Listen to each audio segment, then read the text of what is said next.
This is a story so gripping, it pulls you straight into the silence before violence, beneath a sky heavy with promise and threat.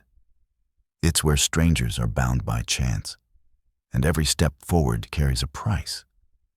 The tale starts with one unexpected act.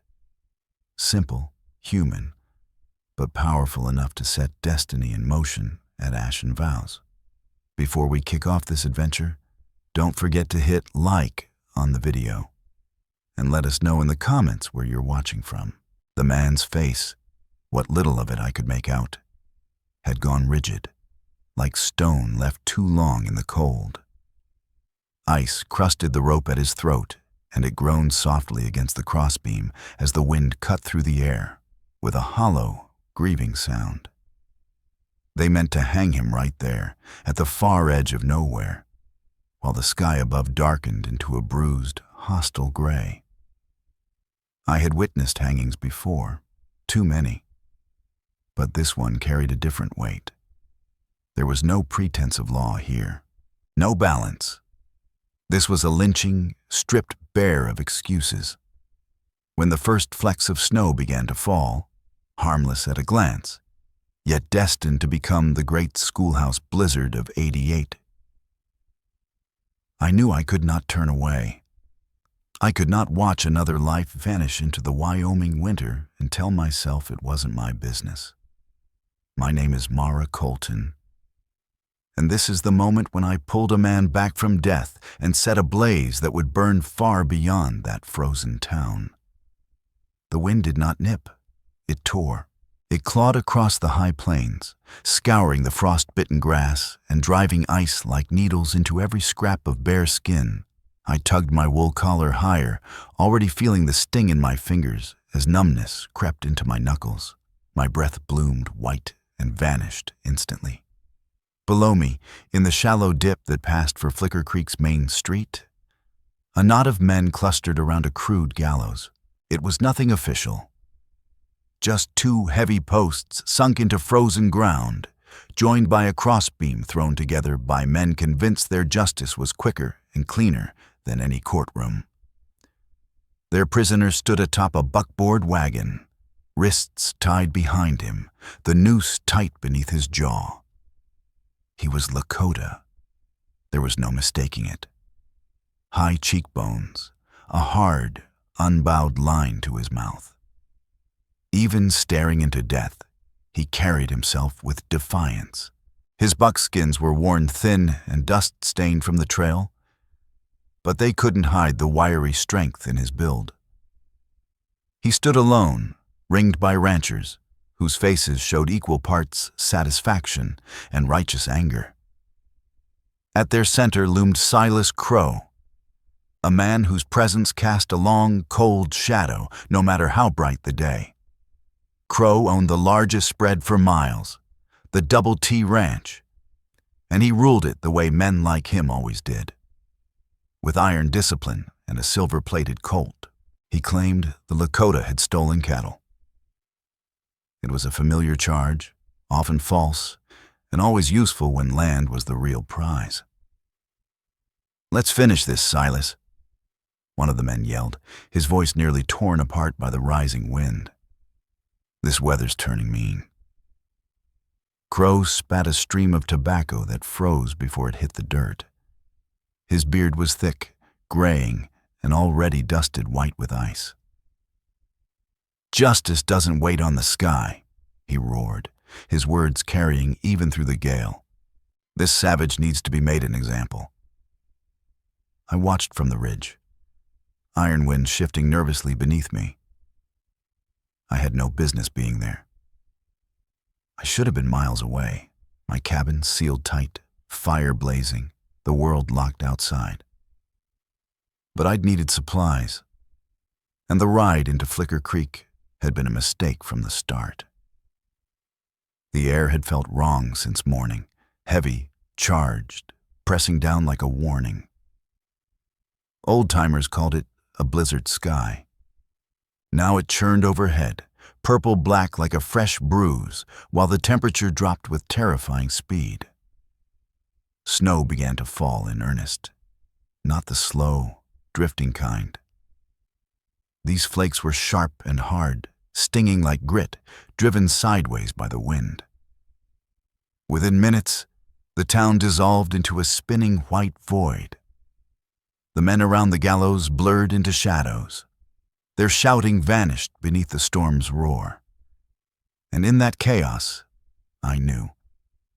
This was my moment. It was insanity. Plain and final. A move that should have ended with my body buried beneath the snow. Yet I could not rid my mind of that man's face. There had been no terror in his eyes, only exhaustion, a quiet, settled surrender. I had seen that same look once before, in my father's gaze, just moments before a different kind of rope claimed him. "Easy, girl," I murmured to Ironwind, my voice tight and unsteady.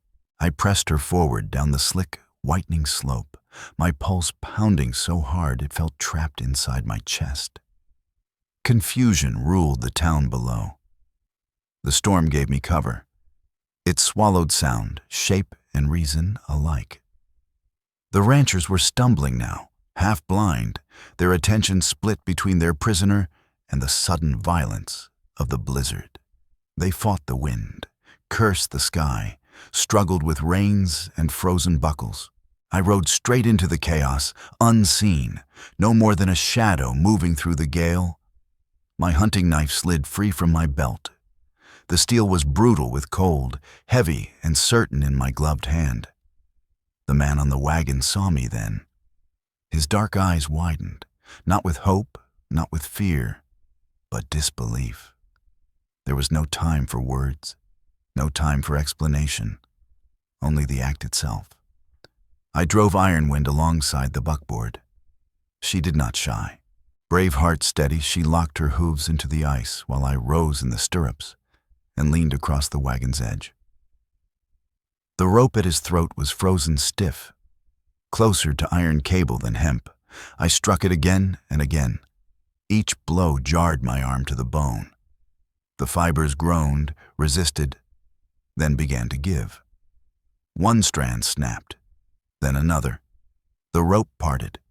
The man collapsed into the wagon, not gracefully, but in a tangled heap as the severed noose lashed past his head.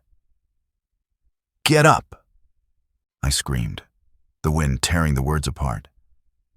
For a heartbeat, he only stared at me, his face unreadable. Then Silas Crow's voice cut through the storm. "What in hell? It's that hill woman. Stop her!" A gunshot cracked, flat and sharp in the snow-choked air. The bullet tore past my ear. That sound broke whatever spell held him. The man, Tarek, moved. He surged upright, fluid and fast for someone who had been staring death in the face seconds before. He leapt from the wagon and hit the snow hard on the far side. I did not look back. I spun Ironwind around, her hooves clawing through the deepening drifts as we fled. The town dissolved behind us, erased by white fury. I could only pray he was following, that I hadn't merely bought him a handful of dying minutes. The wind was no longer air. It was a wall, solid, screaming, intent on driving us down and burying us alive. I could see nothing. I rode by instinct alone, trusting my memory of the land and Ironwind's sure-footed strength. The cold dropped so fast, the snow shrieked beneath her hooves. This was not an ordinary storm. This was something alive. Later they would name it the schoolhouse blizzard. In that moment, it felt like the end of the world. I dared to glance behind me, my eyes burning with cold tears. A shape moved in the white. A dark figure stumbling but keeping pace. He was still there. My cabin was the only chance we had, a fragile speck of shelter lost in an ocean of frozen death.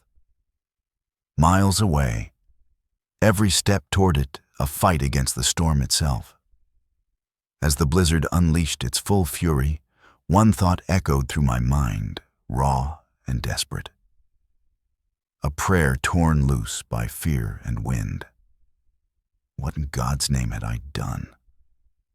The ride to my cabin became a waking nightmare, carved from ice.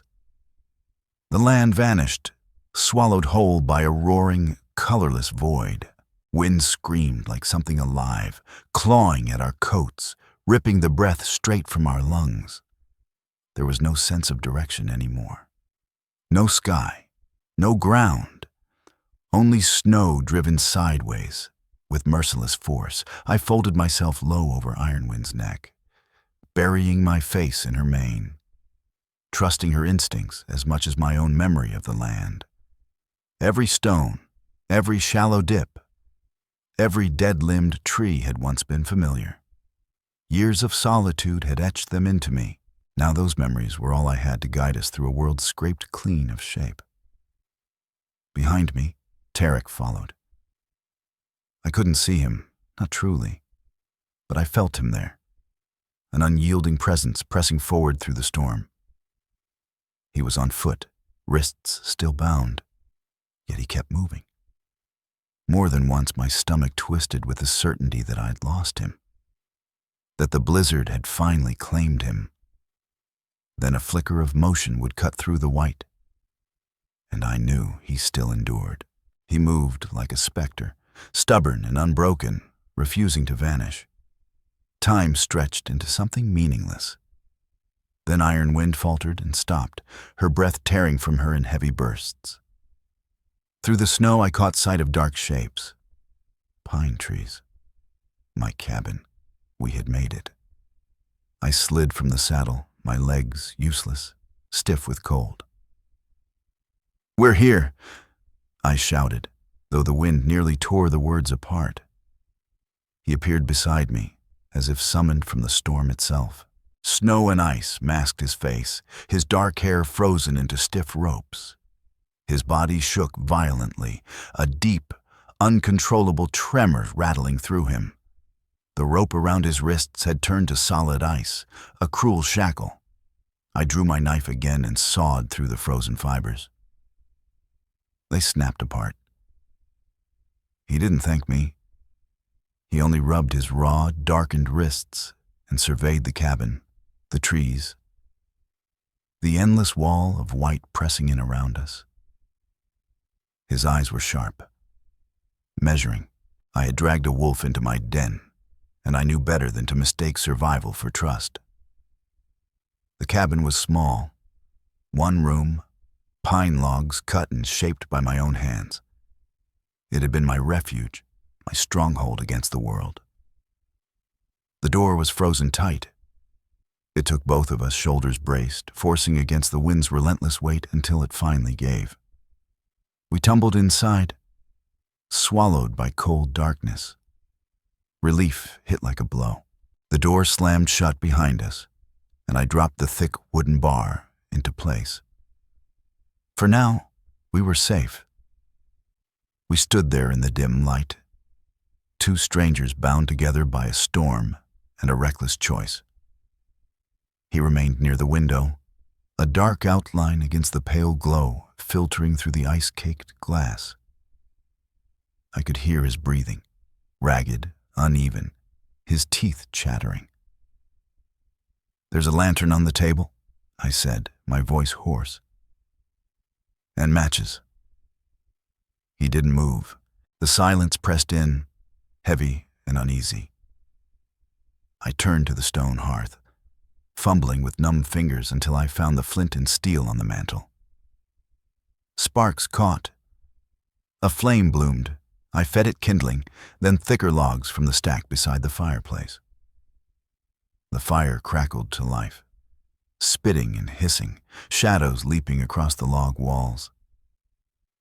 In its growing light, I saw him clearly for the first time. He was younger than I'd expected, maybe mid-20s. The hard defiance I'd seen on the gallows had faded, replaced by an exhaustion that ran bone deep.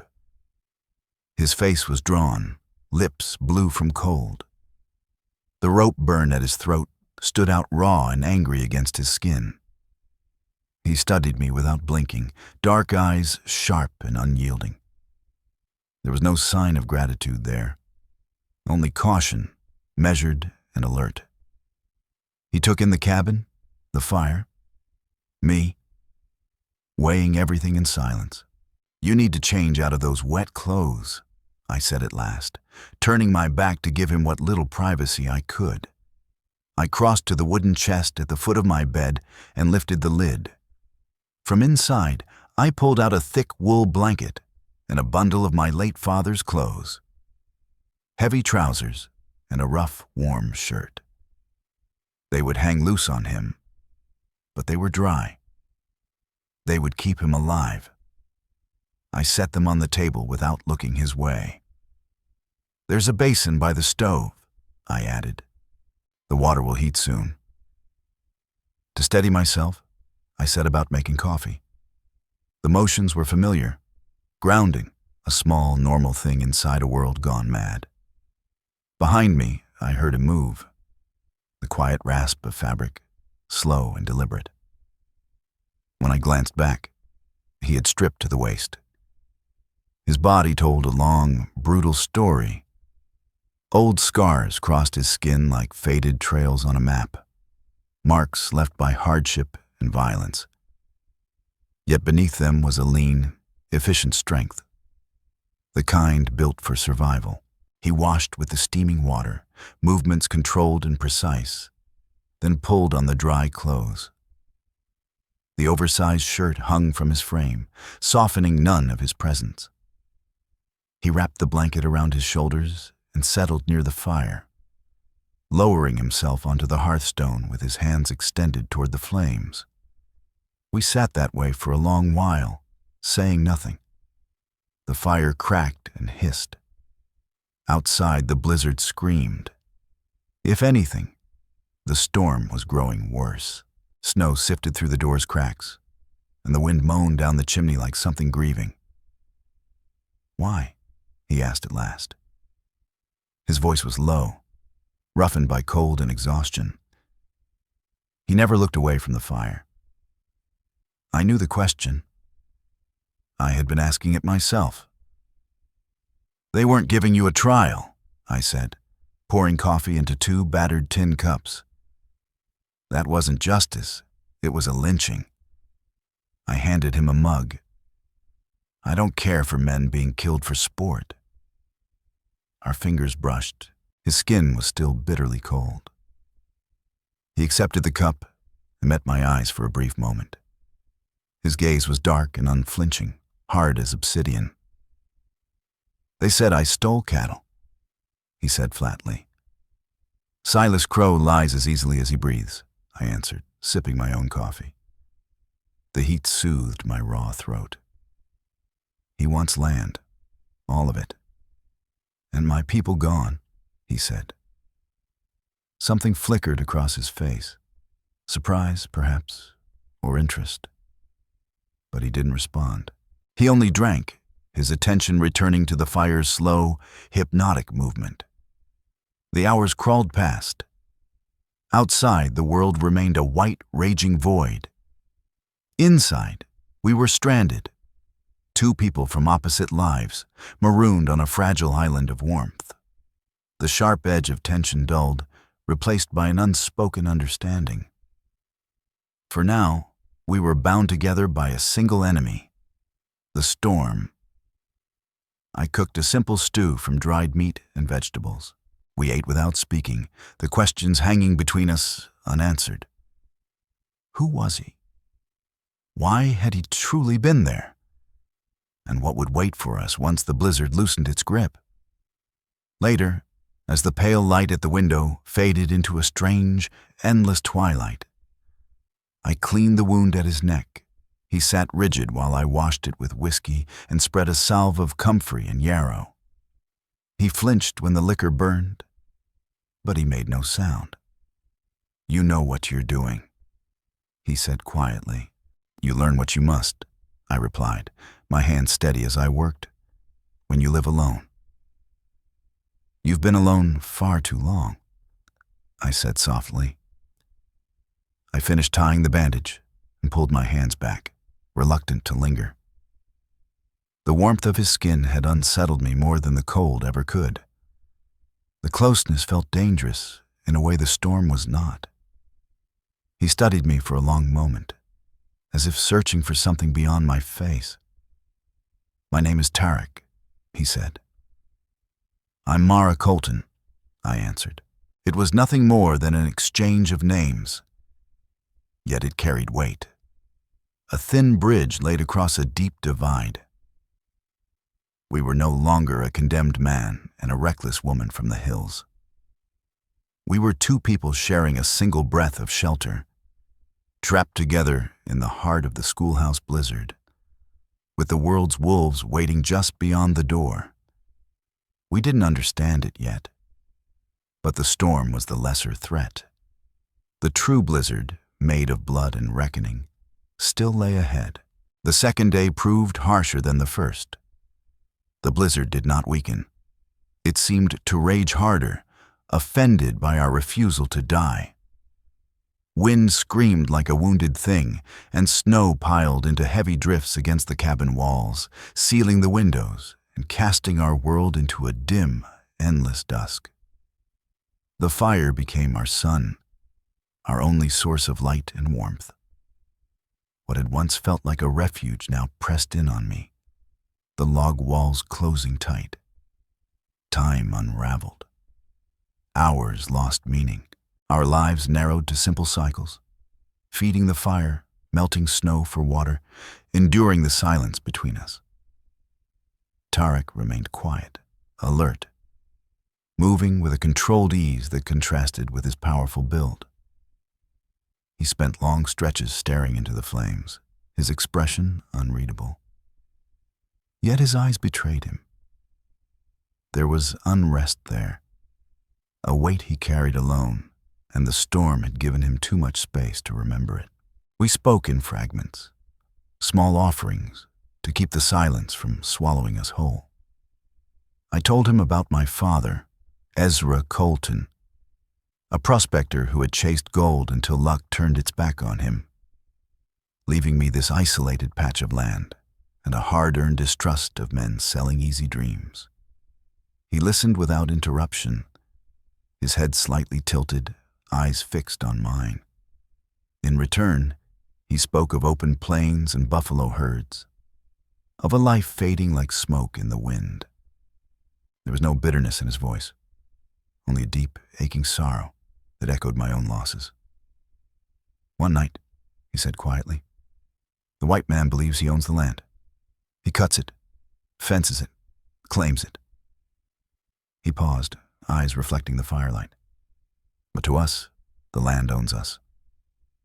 We belong to it," he continued. "Like the river belongs to its course, like the sky belongs to the earth." By the third day, our food was nearly gone. The last of the dried meat had been eaten. Only a few potatoes and a sack of flour remained. Hunger became another threat, patient and relentless. I was counting what little we had left when Tarek spoke from behind me. "Silas Crow's ranch lies north of here," he said. "He keeps a line cabin for winter patrols, not far. 2 miles, maybe." I turned, startled. "How do you know that?" "I have watched this land for many seasons," he replied simply, stepping closer. The small room seemed to shrink around us. "That cabin will have supplies, canned food, smoked meat." 2 miles, I repeated, fear tightening my chest. "It might as well be 100. Going out there would be suicide." "Staying here means starving," he said, his gaze steady. He was right. The fire kept us alive, but it fed on our wood just as greedily. Before long, it would leave us with nothing. We would soon be forced to choose between freezing and hunger. "How would we even find it?" I asked, my voice barely more than breath. "We can't see 10 feet in front of us." "I can lead us to it," he said, and the certainty in his voice left no room for doubt. The wind has come out of the north since the storm began. It gives direction. So do the trees. They speak, he continued quietly, if you know how to listen. The plan was reckless. It bordered on insanity. But it was the only chance we had.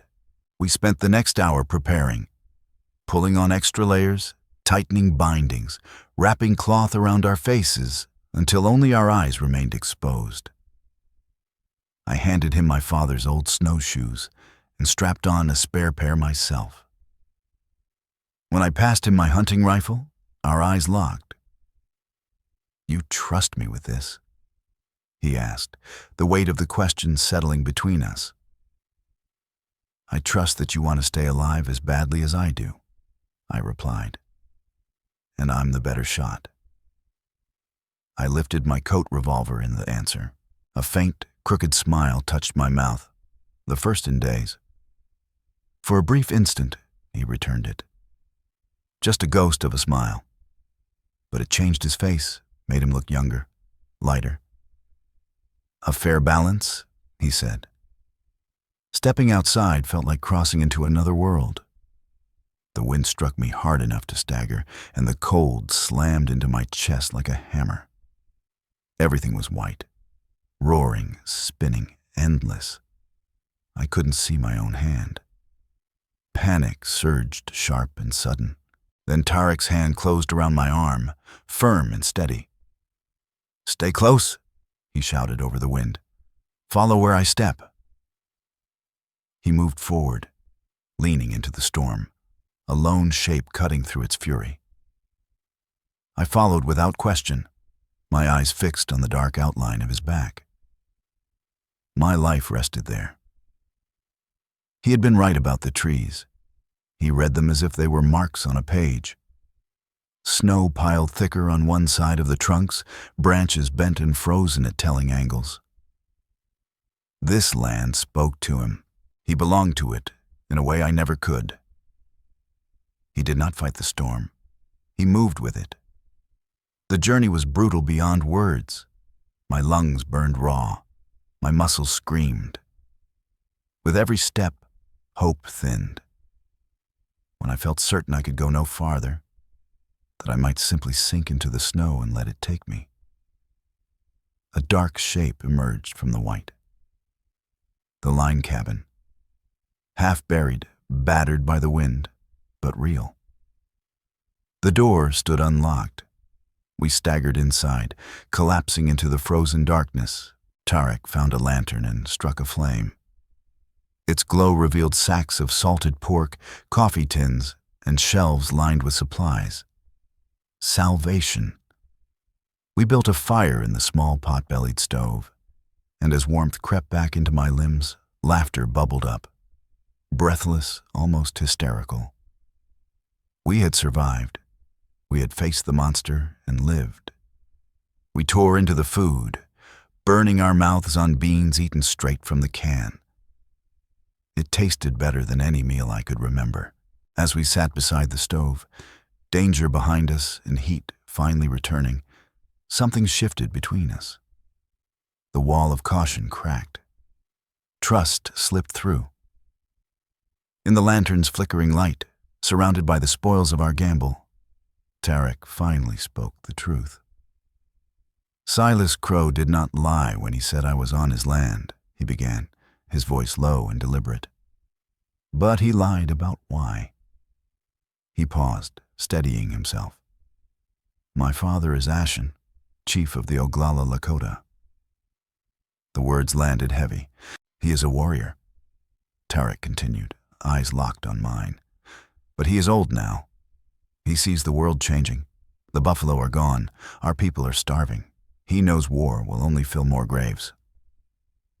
His gaze burned with a fierce, unwavering intensity. So he sent me to speak for peace. He sent me to speak of peace, Tarek said, his voice steady but heavy. Not to white soldiers, not to the men in Washington. Their words are split and hollow.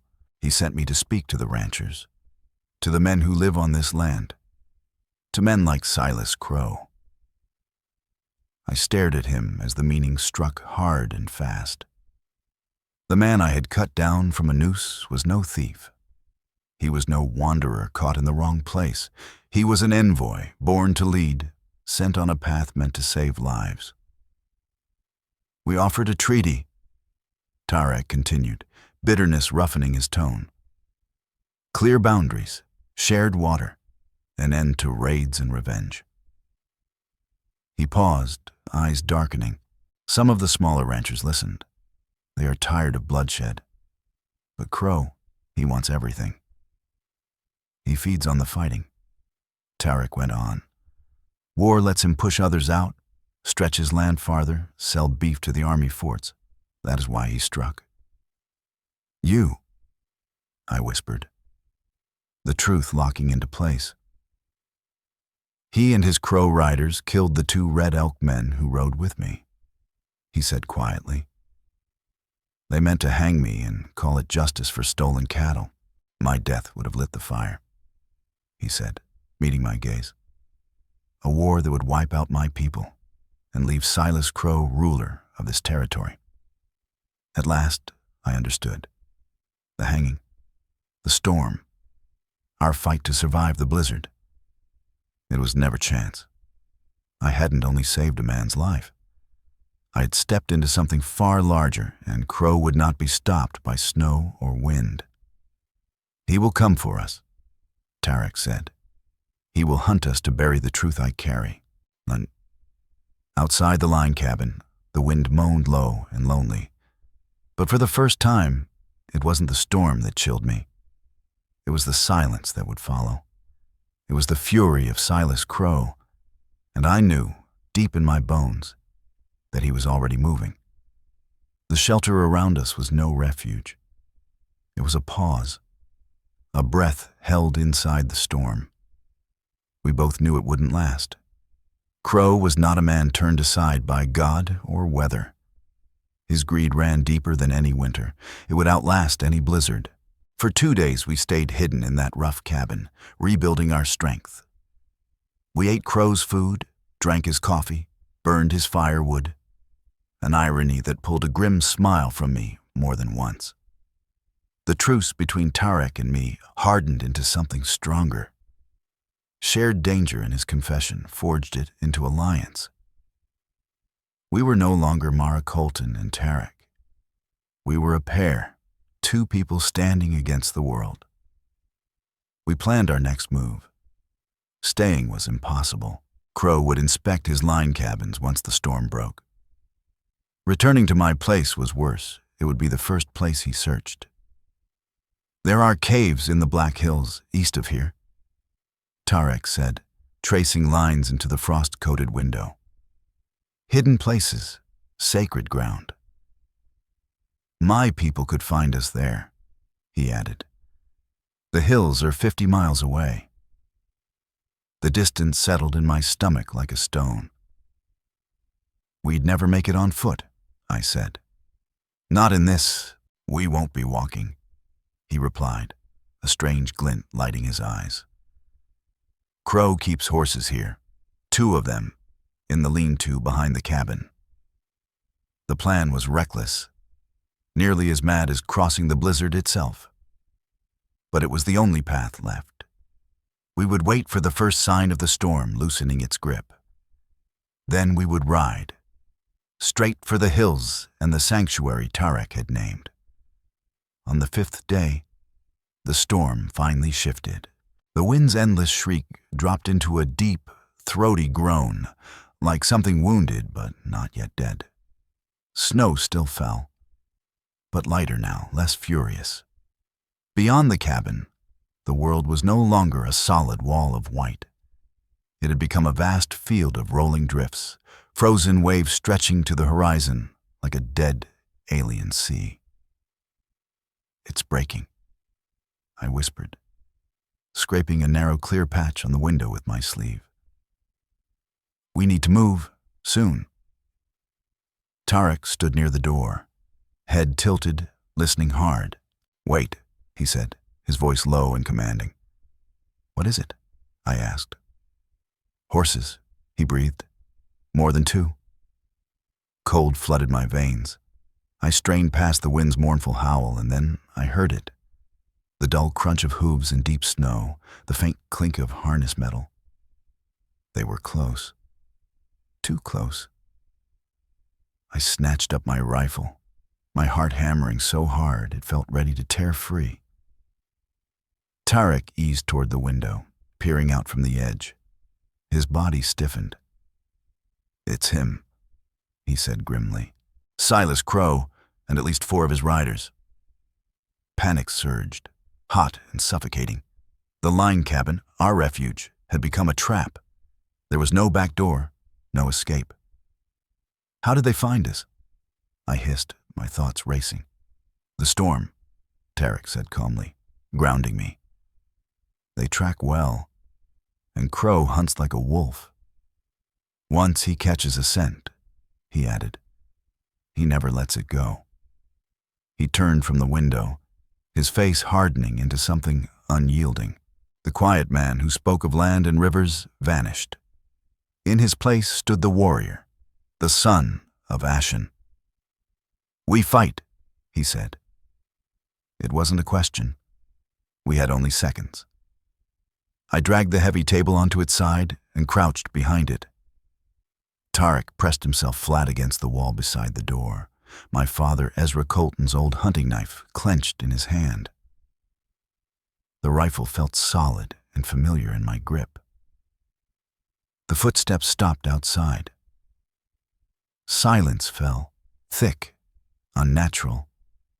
Then Silas Crow's voice rolled through the door, amplified by snow and cold. "I know you're in there, Mara Colton," he called. "And I know you've got my property with you, the horse thief. Send him out, and I might let you live." His tone was smug, certain. He believed us cornered, believed I was just a frightened woman he could bully. "Go to hell, Crow," I shouted back, my voice shaking only a little. A low chuckle answered from outside. "Spirit," Crow said. "Always did admire that in a woman. Shame I'll have to break it." He paused. "I'll count to 3. Then we come in, and we won't be kind. 1. I glanced at Tarek. He met my eyes, dark and steady. No fear, only resolve. We would not be taken alive. 2. I drew in a breath thick with the scent of pine and gun oil. I settled the rifle barrel against the table's edge, sight fixed on the center of the door. My finger tightened. 3. The world detonated. Wood splintered. Metal screamed. The heavy door shuddered and then exploded inward, torn from its hinges as 3 men slammed through in a storm of violence. The first man lurched through the doorway, his massive frame thrown into sharp relief against the dull gray light outside. I fired. The rifle slammed back into my shoulder. The report cracked like thunder inside the cramped cabin. The man staggered, shock frozen on his face, then collapsed in a heap at my feet. Before the others could even draw breath, Tarek moved. He struck with terrifying speed, a flash of motion too fast to follow. His knife drove deep into the second man's side, the one crowding close behind the first. A thin, piercing scream tore loose, then vanished as Tarek twisted the blade and pulled free. The third man stopped dead in the doorway. He was young, barely more than a boy, with wide, panicked eyes and a pistol hanging uselessly in his half-raised hand. He stared at the bodies on the floor, then at Tarek, bloodied knife in hand, frozen between fear and disbelief. He was a hired hand, swept into something far beyond him. "Drop it!" I shouted. He flinched, but before he could obey, someone shoved past him with brutal force. It was Silas Crow. He filled the doorway like a wall of rage, a giant of a man, with his face twisted into something savage. In his hands gleamed a double-barreled shotgun. He paid no attention to me. He stepped over his fallen men as if they were already forgotten. His burning gaze locked onto Tarek. "Savage!" Crow roared, lifting the shotgun. "I'll see you in hell!" Time stretched thin. I saw Tarek coil, ready to spring, ready to trade his life dearly. I saw Crow's hands tighten, knuckles whitening as his fingers curled on the triggers. I knew I couldn't reload fast enough. It was finished. Then the young ranch hand did the unthinkable. Whether driven by fear, confusion, or some last flicker of conscience, he stumbled forward into Crow's path. "Boss, no!" he cried. Crow, snarling with fury, shoved the boy aside. The youth tumbled backward over the threshold, crashing into the snow. But it was enough. That single distraction, the briefest shift, changed everything. Tarek didn't charge Crow. He dove. He hurled himself sideways, sliding behind the pot-bellied stove just as both barrels of the shotgun erupted. The blast was monstrous.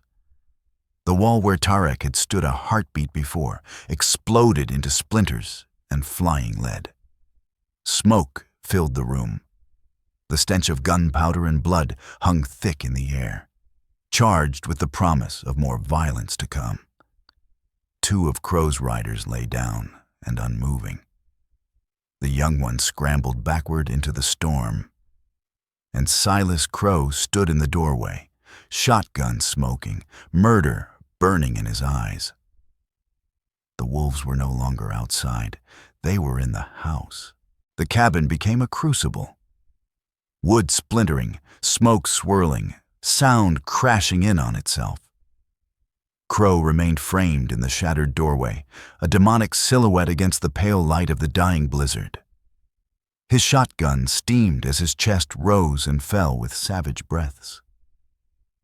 He was no longer a rancher. He was a trapped beast, drunk on blood. "You should have stayed out of this, Mara Colton," he bellowed, his voice raw with fury. He began to reload with practiced speed. "He's mine. This land is mine." Behind the stove, Tarek crouched low, coiled and deadly. Buckshot had missed him by inches, tearing the wall apart where he'd stood moments before. He stood gripping the blood-slicked knife, his knuckles bone-white. "This land is not yours," Tarek said.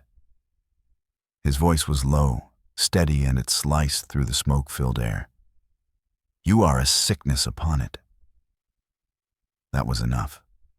With a furious roar, Silas Crow hauled the reloaded shotgun up to his shoulder. I didn't hesitate. From behind the overturned table, I fired my coat revolver. The shot punched into Crow's shoulder, tearing through muscle and spinning him sideways. He screamed, rage and pain tangled together, as the shotgun discharged wildly into the ceiling. Dust and splinters rained down in choking clouds. At that same instant, the last man made his move. He burst through the doorway with a pistol in hand, his face hard and set. This wasn't a frightened boy like the one who'd fled. This was a seasoned fighter. Tarek met him head on. It wasn't a scuffle. It was a killing rhythm. The man fired, but the shot went wide as Tarek knocked his arm aside. The knife flashed, too fast to track. There was a heavy, wet impact. The man froze, eyes widening. He looked down at the knife buried in his chest, confusion flickering across his face. Then he crumpled to the floor. Crow, clutching his bleeding shoulder, staggered against the doorframe. His face had gone pale, but his eyes still burned with something feral. The shotgun slipped from his grasp as he reached for the silver-plated Colt at his hip. The odds had shifted, but we were still trapped. Crow stood between us and the only way out. Blood coated the cabin floor. 3 men lay dead or dying. The place had become a slaughterhouse. "We can't stay," I breathed, my voice tight. "He'll wear us down." Tarek nodded, never taking his eyes off Crow. He yanked his knife free and wiped the blade on the dead man's trousers. Then he glanced toward the far wall, the window. It was small, opposite the door, but it was our only chance. "I'll keep him busy," I said, my heart slamming against my ribs. I lifted my head just enough to fire again, not aiming to kill, only to pin him. The bullet slammed into the log wall inches from Crow's head, blasting wood chips into his face. He cursed and fired back. The round smashed into the thick oak of my barricade, the table shuddering under the impact. While we traded shots, Tarek moved. He became a shadow, sliding low across the floor, silent as smoke. He reached the wall beneath the window just as I risked another shot. "You're a murderer and a land thief, Crow," I shouted, forcing his attention onto me. "Everyone will know what you did." "Dead people don't talk," he roared, firing again. The table jolted as bullets struck, wood groaning under the punishment. Behind him, glass shattered. Tarek smashed the window with the butt of his knife. The sharp, tinkling sound cut through the gunfire as he cleared the jagged shards from the frame. "Go," he urged, looking back at me. "Get to the horses." "Not without you." "Go," he said again, fierce and absolute. "I'll follow." There was no room left for argument. I trusted him because I had no other choice. I slipped out from behind the overturned table, staying low, dragging myself across the floor toward the window. Silas Crow caught the motion at once. He spun, his face twisted with disbelief and raw fury, and fired his Colt.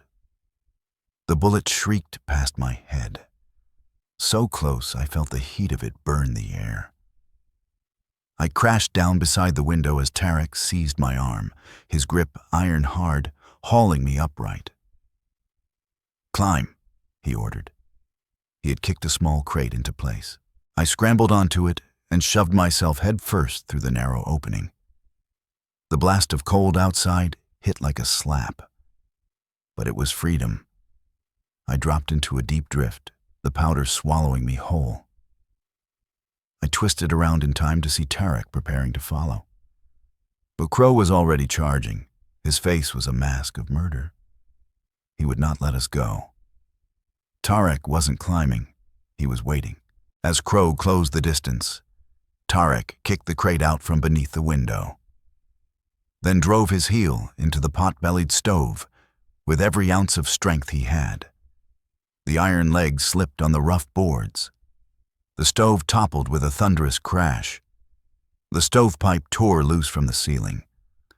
Red-hot coals and burning logs spilled across the floor, igniting dry wood and kerosene leaking from a shattered lantern. Fire erupted. Fast. Hungry. Alive. The cabin, our shelter, our battleground, became an inferno. Crow skidded to a halt as flames roared up between him and Tarek. He screamed, a sound stripped of anything human. Tarek didn't pause. He vaulted through the window, landing beside me in the snow. "The horses!" he shouted, dragging me to my feet.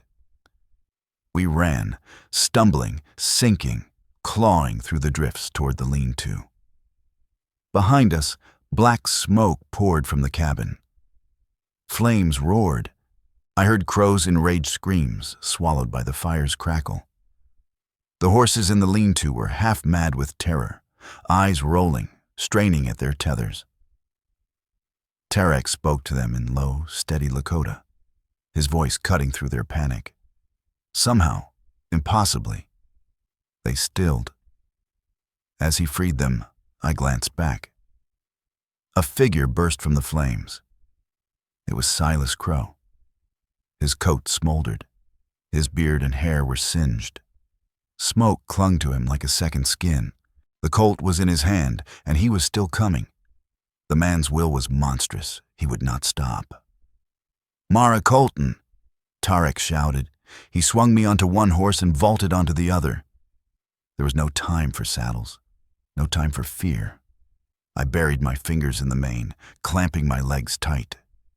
Tarek surged ahead, and we fled, plunging into the unreal white wilderness, leaving the burning cabin and the demonic silhouette of Silas Crow behind us. We rode hard. Wind lashed our faces. Snow flew beneath pounding hooves. I didn't look back. I didn't need to. I could feel Crow's hatred stretching after us like a frozen shadow across the plains. The siege was over. The hunt had begun. We rode like thieves on stolen horses, carving a path through the drifts. The burning cabin vanished into the storm, and the world narrowed to two fugitives swallowed by white, guided by instincts I could never understand.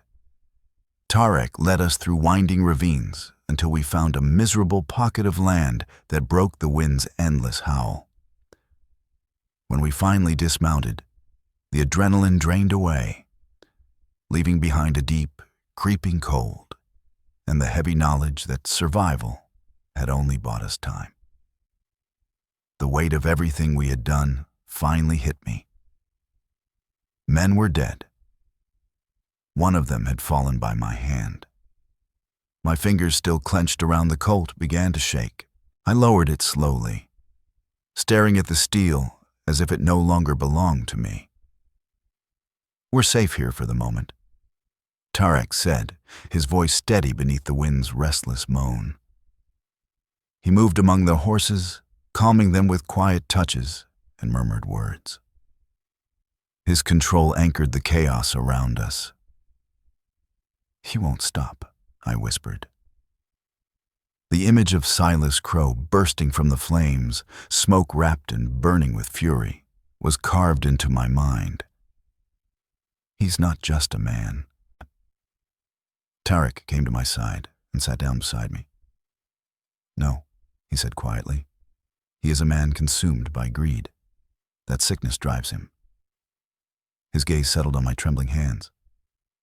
"What you did in that cabin, Mara Colton, was the act of a warrior." "I'm not a warrior," I shot back, a broken laugh catching in my throat. "I'm a killer." "You are alive," he corrected, firm but gentle. "You fought to survive, for both of us." Silence settled, heavy and suffocating. Then another sound cut through the wind. Footsteps, slow, uneven. Someone was coming. Instinct snapped tight. I raised the Colt again. This time my grip was steady. Tarek slid his knife free, his body coiling like a shadow.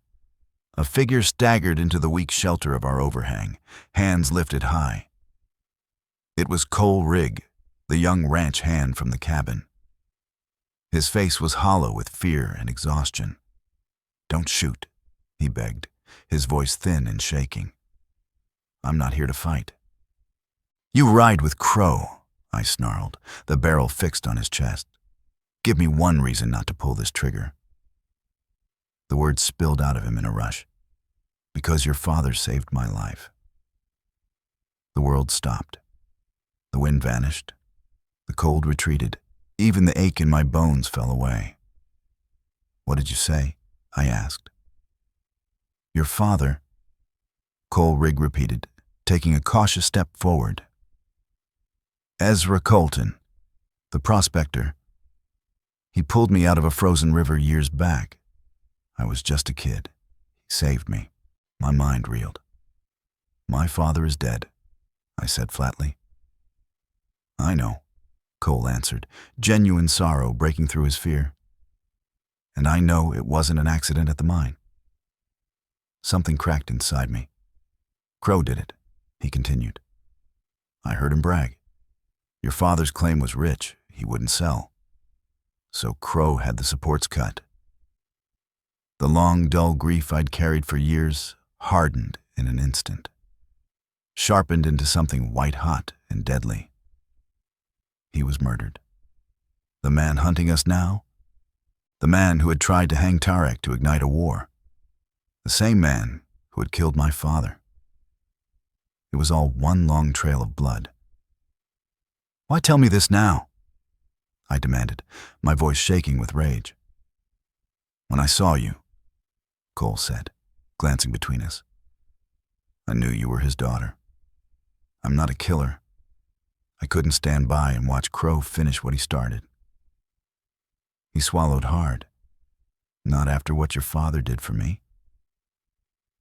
"Silas Crow is still out there," Cole Riggs said, his voice low and urgent. "He sent for more men, but he's turned back. He's hunting you himself. He'll have your trail by morning." I lowered the Colt. My arm felt suddenly heavy. The fury inside me hadn't faded. It had cooled, hardened into something sharp, deliberate and lethal. It had found direction. "He'll think we're running for the Black Hills," I said slowly, the pieces fitting together. "He'll be waiting for us along the trail." Tarek, who had listened without a word, lifted his eyes to mine. Something dark and final passed between us. "The wolf expects its prey to flee," he said quietly. "Then where," he asked, turning his gaze on Cole, "is the one place he would never expect us to go?" Cole's eyes widened as understanding struck. "Back toward the ranch," he whispered, "straight into the heart of his own land."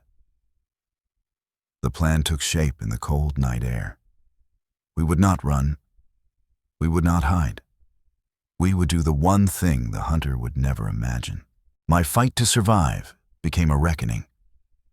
Night wrapped around us like armor. Guided by Cole's anxious directions, we didn't ride east. We circled back, slipping deep into Crow's territory. We became the ghosts he believed he was chasing. To repay his debt to my father, Cole led us to a narrow canyon where Crow stored his dynamite, then vanished into the dark, leaving us to our purpose. Vengeance burned in my gut. But Tarek's aim was larger than revenge. We weren't there just to kill Crow. We were there to erase his power. At the canyon mouth, 2 guards huddled by a fire, unaware.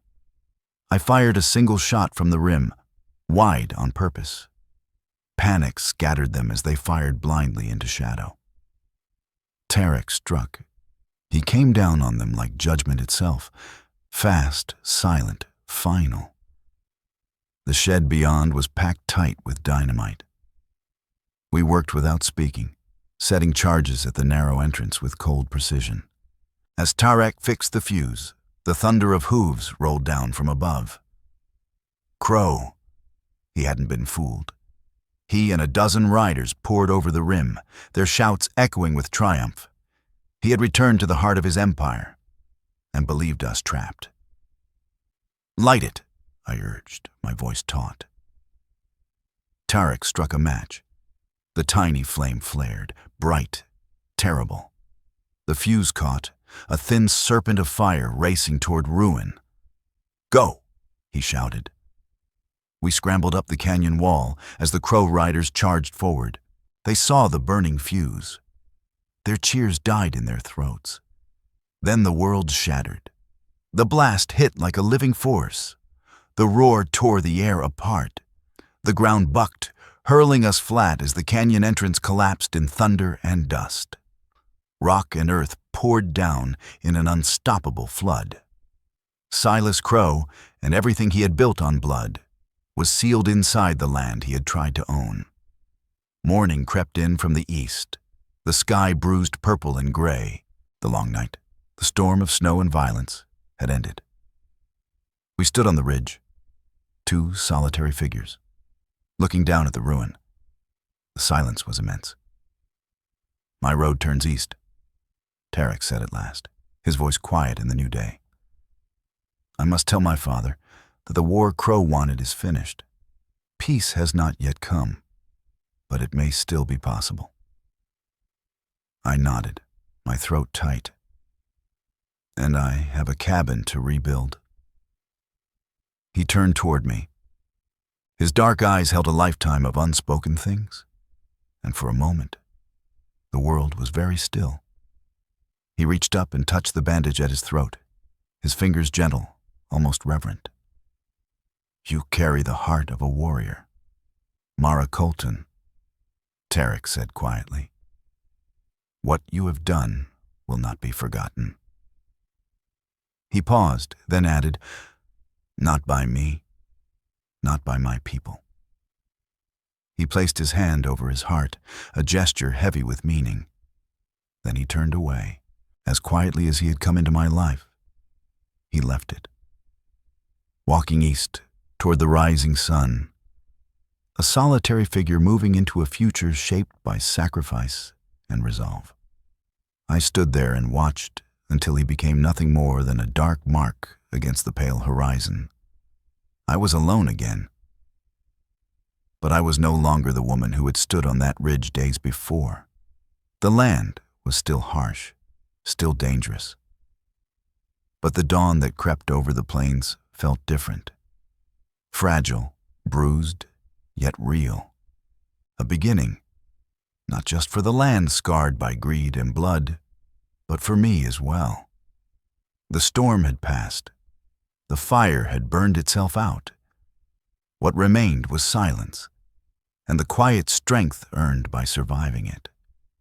In the unforgiving heart of the Old West, where violence often spoke louder than mercy, two lives had crossed and changed one another.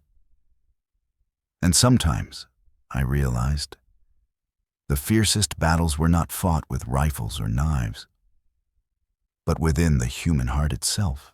Finally, let me send my deep thanks to you. We appreciate you more than you think. If this tale stirred something deep inside, we invite you to remain part of this frontier of memories. More true stories of honor, compassion, and destiny are waiting for you here. Subscribe, share, comment, and thank you for writing with us today.